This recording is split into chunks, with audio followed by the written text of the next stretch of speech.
एक डॉक्टर साहब योग बताओ, योग भी करना चाहिए और ये दवाई बहुत बढ़िया है आयुर्वेद और धीरे धीरे आराम करा है या एकदम आराम कौन कर दी। पब्लिक स्कूल सीबीएसई बोर्ड से मान्यता प्राप्त शीतला माता रोड कालवन। प्ले वे से लेकर 9वीं कक्षा और 11वीं कक्षा में एडमिशन शुरू। प्रतिभावान और निपुण स्कूल स्टाफ, विद्यार्थियों को उत्कृष्ट बनाने का लक्ष्य। अत्याधुनिक क्लासरूम्स, एसी सुविधा के साथ स्कूल बसों और वैन में जीपीएस की सुविधा, साफ सुथरी लाइब्रेरी और लेबोरेटरी। 8वीं से 12वीं कक्षा के विद्यार्थियों के लिए कॉम्पिटिटिव एग्जाम्स की तैयारी के लिए क्लासेस। स्कूल में इंग्लिश स्पीकिंग माहौल में आईएलटीएस और पीटीई की तैयारी। दूर से आने वाले विद्यार्थियों के लिए स्कूल कैंपस में ही हॉस्टल की सुविधा। अपने बच्चों के बेहतर भविष्य के लिए आज ही संपर्क करें श्री ज्ञानेंद्र पब्लिक स्कूल, शीतला माता road Kalwan. Shri Gyanendra public school CBSE board से मान्यता प्राप्त।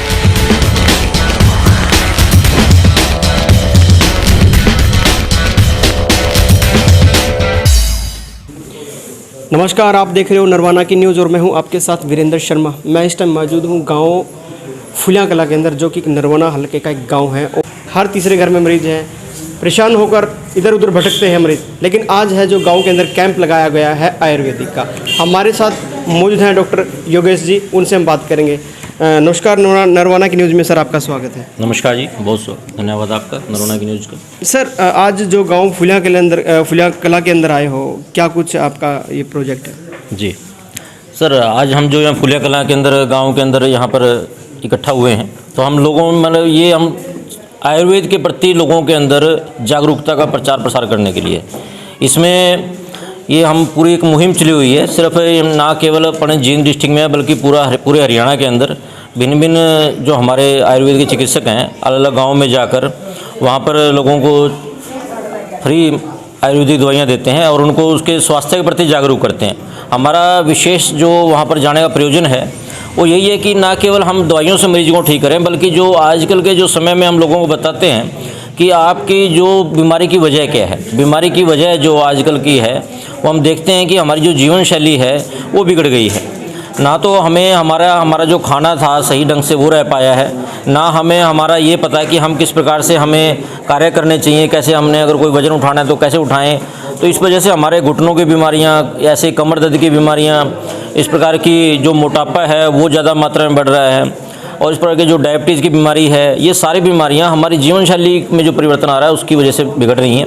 तो हम साथ के साथ दवाइयों को देने के साथ साथ उनको ये भी एहसास करवाते हैं, उनको ये बताते हैं कि आपकी बीमारी की असली वजह क्या है और आप किस प्रकार से इसको बिना दवाइयाँ भी ठीक हो सकते हैं। सर, जिस तरह से कैंप का आयोजन किया गया है, कहाँ कहाँ अपने कैंप का आयोजन किया गया और यह योजना कहाँ से स्टार्ट हुई है? जी, ये जो योजना है वो हमारे आयुष के महानिदेशक है आयुष हरियाणा के डॉक्टर साकेत कुमार जी आईएएस हैं, तो उनके निर्देशानुसार ये योजना चलाई जा रही है।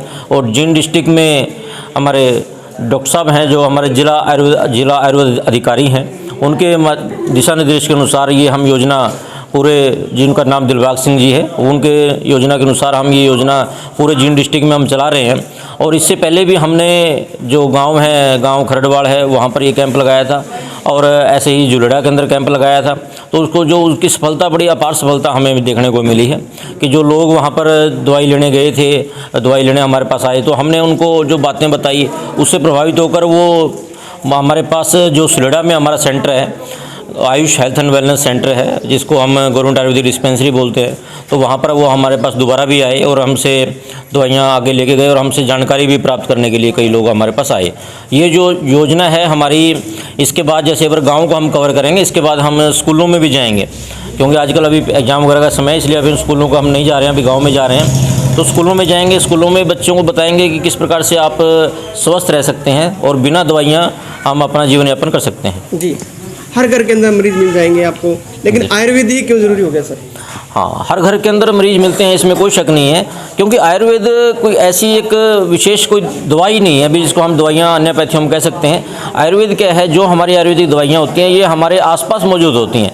चाहे इसमें जैसे अब मान लो त्रिफला है, ये त्रिफला, अरहड़, बेड़ा, आंवला, हमारे सभी जो बुजुर्ग लोग थे उनको पता था। और अजवाइन की हम बात करते हैं, अगर अजवाइन अपने घर में अंदर होती है, सौंठ का चूर्ण हमारे घर के अंदर होता है, तो इस प्रकार के जो हमारी घरों के अंदर ही रसोई के अंदर जो मसाले होते हैं वही ये दवाइयाँ हैं आयुर्वेदिक। और जो क्योंकि आयुर्वेदिक दवाइयों का सबसे बड़ा लाभ ये है कि एक तो हमारे घरों में मौजूद है, दूसरा इनका कोई साइड इफेक्ट नहीं आता और इनसे मरीज को है वो उसकी बीमारी जड़ से ठीक होती है। ये वजह है इस चीज़ की विशेष। जैसे आजकल एक एलर्जी नाम में जो शब्द है आजकल हर घर में पाया जाता है सर, बिल्कुल। उसके लिए हमारे दर्शकों को कुछ ऐसे कोई टिप्स दीजिए ताकि लोग कुछ घर में बैठ के भी सीख जाए। सही है, बड़ी अच्छी आपने बात पूछी है कि हमें मैंने क्या है कि जैसे हम बीमारी ना हो और हमें ऐसा कोई टिप्स मिल जाए कि हम इस चीज़ से परहेज रख लें, तो हमें आजकल हमारा मैंने बताया कि हमारा जो सिस्टम है वो बिगड़ चुका है, जीवन शैली बिगड़ चुकी है, इस प्रकार से हमारा आहार भी बिगड़ चुका है।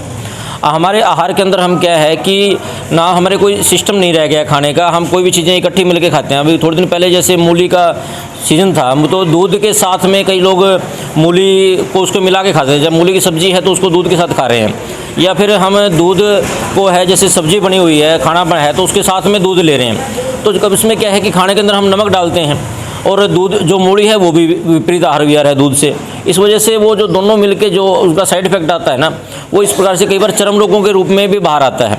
और इसके साथ साथ में हम सोचें कि जैसे फल फ्रूट कोई भी हैं, वो फल फ्रूट भी खा लिए, साथ में उसको दूध मिला के पी लिया, शेक बना के पी लिया, वो भी हमारे लिए बड़ा नुकसानदायक है।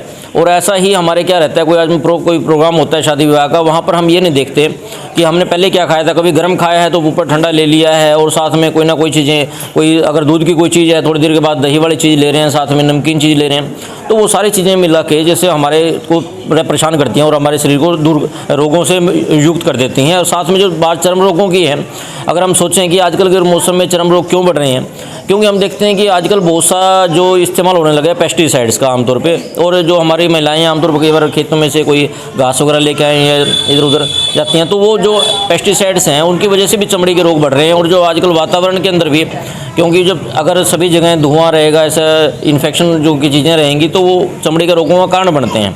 और इस चमड़ी के रोगों में एक विशेष बात क्या होती है, जैसे अगर एक को हो गया तो वो व्यक्ति अगर अच्छे ढंग से परहेज रखे और अपने घर के बाकी लोगों को भी इस चीज़ से अवेयर रखेगी, तो बाकी लोगों में वो बीमारी नहीं फैलती है। जी सर, बात करें जैसे बुजुर्ग होते हैं, उनके जरा अक्सर देखा जाता है कि घुटनों में दर्द रहता है, सिर में कमर में दर्द रहता है, लेकिन उनका क्या है जो 30-35 की उम्र में भी आजकल हड्डियां दुखने लग जाती हैं। बिल्कुल ठीक बात है, 30-35 उम्र में भी हड्डियां दुखने लगी हैं। हम खासकर जब देखते हैं ना कि आजकल वो फास्ट फूड का प्रचलन बड़ा बढ़ गया है।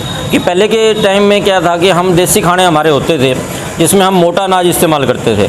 तो मोटे अनाज हम इस्तेमाल करेंगे तो उसमें कई प्रकार के अनाज इस्तेमाल होते हैं, जैसे उसके अंदर जो अपना ये बेसन है, बेसन का इस्तेमाल होता था, बाजरे का इस्तेमाल होता था, ये सारी चीज़ें मिक्स से होती थी। आजकल हम एक ही डरे पे चल रहे हैं। और उसके अंदर भी क्या है कि कोई बच्चे तो ऐसे हो गए हैं कि बच्चे को अगर दूध वगैरह की बात करें, लस्सी, तो वो उसको पीते भी नहीं हैं। उनको दूध में कई बार स्मेल आती है, या फिर सिर्फ फास्ट फूड से बच्चे अपना पेट भर लेते हैं। जो उनको पोषक तत्व चाहिए ना, वो पोषक तत्व इस्तेमाल नहीं करते। वो इन पोषक तत्वों का सीधा इस्तेमाल करने का एक ही तरीका है कि हमारी जो थाली होगी, उस थाली में अलग अलग रंग की जैसे चीज़ें मिलेंगी ना, तो उसमें सारे पोषक तत्व होंगे। जैसे मतलब अगर हम बात करें, जैसे हमारी थाली बहुरंगी कैसे हो सकती है कि उसके अंदर सलाद के रूप में अगर टमाटर हों और प्याज हो, कोई खीरे हों, या फिर साथ में दूध की कोई चीज़ बनी हुई चीज़ें हों, तो इस प्रकार की वो अलग चीज़ें अगर हम इस्तेमाल करेंगे तो उसका बड़ा लाभ मिलता है। और ख़ासकर कि जो फास्ट फूड का जो सिस्टम आया था और अब बच्चे जो तली फली चीज़ें खाने लगे हैं, उन चीज़ों से उनका कैल्शियम की जो कमी होने लगी है या अन्य पोषक तत्वों की कमी होने लगी है, उस वजह से हड्डियों के रोग या जोड़ों के दर्द ज़्यादा होने लगे। सर, कैल्शियम अगर बात करें तो किस से भरपाई कर सकते हैं कैल्शियम का? देखिए, कैल्शियम का सिंपल सा सोर्स तो है, बहुत अच्छा है। जो हमारे अब दूध है, कई बच्चे अगर दूध नहीं पीते हैं ना, तो हम उसको ये कह सकते हैं कि आप दूध नहीं पीते तो दही खा लीजिए, अगर दही नहीं खाते तो लस्सी पी लीजिए, या दही लस्सी नहीं पी सकते तो पनीर का इस्तेमाल कीजिए। मतलब कुछ भी चीज़ों में इसमें से किसी चीज़ का इस्तेमाल करेंगे तो उससे हम कैल्शियम सोच सकते हैं कि भरपूर मात्रा में मिलेगा। इसके साथ साथ आयुर्वेदिक दवाइयाँ काफ़ी ऐसी होती हैं जिनमें कैल्शियम भरपूर मात्रा में होता है। हमारे पास कई प्रवाल पिष्टी जैसे है, या फिर हम ये समझते हैं अश्वगंधा चूर्ण है,